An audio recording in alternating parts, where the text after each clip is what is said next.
Hi, this is Newt with a minute of medicine for your mind. If you have more than one child, then you'll agree that you relate to each of your children differently. Not because you love one more than the other or one's better than the other, but because they're all different. They're all individuals. And because of that individuality, you relate to each other differently. You see, there was a man in the Bible, his name was Joseph, and he had many brothers. Well, his father related to him differently than he did to his brothers.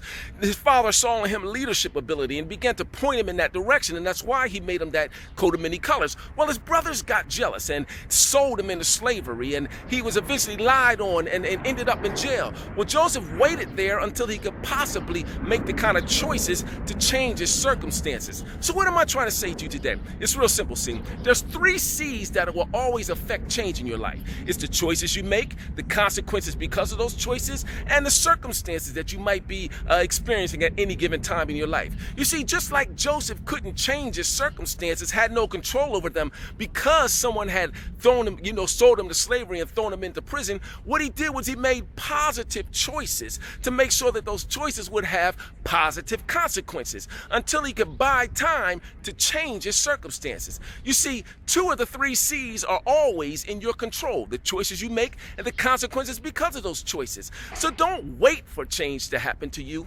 Create the change that happens to you. This is New with a minute of medicine for your mind.